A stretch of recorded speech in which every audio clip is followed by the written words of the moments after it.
Good day mga insan, another day, another vlog na naman po tayo. Bali ito po yung kaganapan nung pabalik na po tayo ng Maynila. Bali nag-stopover lang po kami dyan mga insan para kumain. Kung natatanong nyo po yung location, malapit lang po ito sa Buray. Bali mga insan, hindi na po ako kumain dyan. Bumaba lang po ako dyan para mag-CR. Ang maganda lang po dito mga insan, libre yung CR. Bali nag-unat-unat na lang po tayo dyan sa labas. At para magbilang na rin po tayo ng mga sasakyan na dumadaan.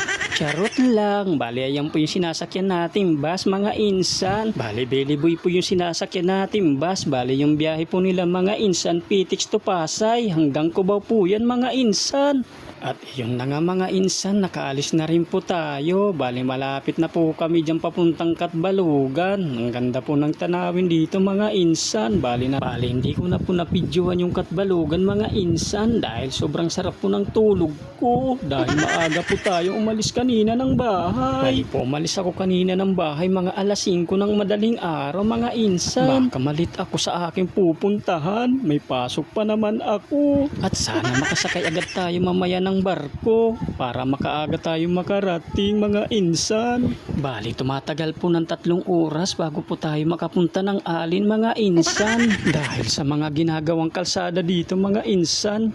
Kaya po ganun na po siya katagal. At yun na nga mga insan, nandito na tayo Santa Margarita.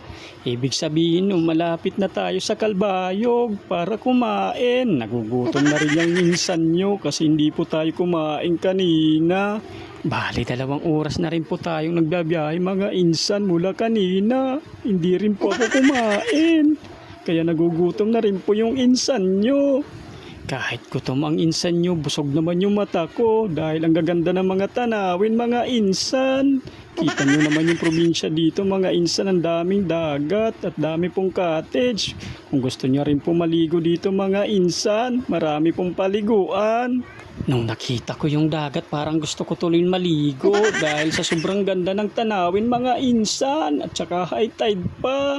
Ang sarap siguro maligo sa panahon ngayon, lalo ng tag-init. At sigurado pang magbabad ako ng 1 oras dyan, hindi ako kikilalanin dahil sa sobrang itim ko na. Ang masasabi ko lang dito mga insan, sayang ang kujik. Ang hirap-hirap magpaputi tapos iitim ka lang ng 1 araw mga insan. Yun na nga mga insan, nakarating na rin po tayo sa Calbayog. Bali, kumain na rin po ako dyan mga insan. Bali, nag-transfer po tayo ng ating sinasakyang bus dahil sa may nahabol po tayong oras. Sayang nga lang at di tayo nakasakay kay Ultrabus kasi pagtapos kong kumain, umalis ka agad. Di man lang ako inantay. At yun na nga mga insan, nakaalis na rin po tayo. Bali, nag-transfer na po tayo dyan ng ating sinasakyang bus. Bali, yung nasakyan po nating bus dyan mga insan, Una Clarice. At shout out po sa inyo. At sana pag uwi ko ng summer, makasakay ulit po ako sa bus nyo mga insan. Ang maganda lang dito sa bus mga insan, bukod sa malamig na, may saksakan pa. Hindi lang saksakan ng pogi mga insan, saksakan po siya ng charger. At iyon na nga mga insan, nakarating na rin po tayo ng Philippine Airlines ng Calbayog. Marami pa talaga dito sa summer ang mga magagandang view na hindi pa na-discover mga insan. Kung dadalas-dalasan nyo po magbakasyon dito mga insan sa summer, marami po tayo mapupuntahan.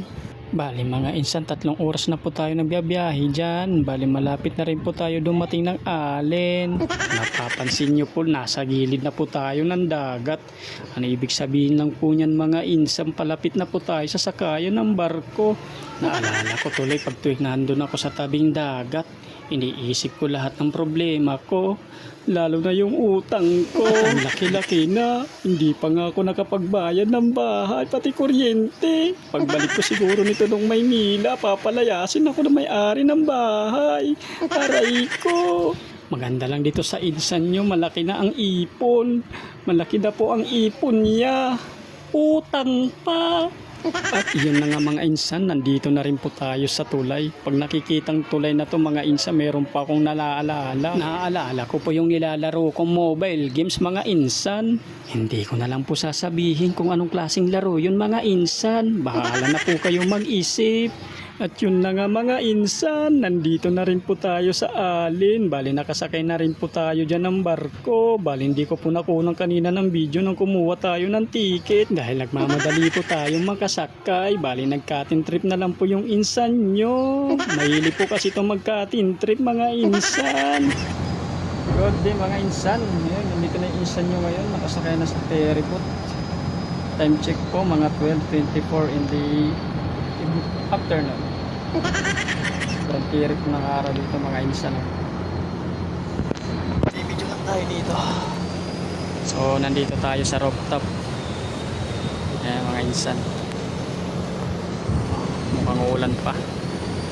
Oh. Papakainit. Tapos yung kabila naman wala pang laman. Ayan, ito na may mga pang cargo ship, yung mga truck magde-deliver sa iba-ibang lugar. Ayan, so ngayon mga insan, waiting pa tayo sa magpas. Bali sa kabilang port po tayo nagsakay dito po sa kabila. Ito lang po sa kabilang paradahan. So dito lang muna tayo sa gilid. Tambay muna tayo sa taas sa rooftop. Siguro naman magandang view nito mamaya.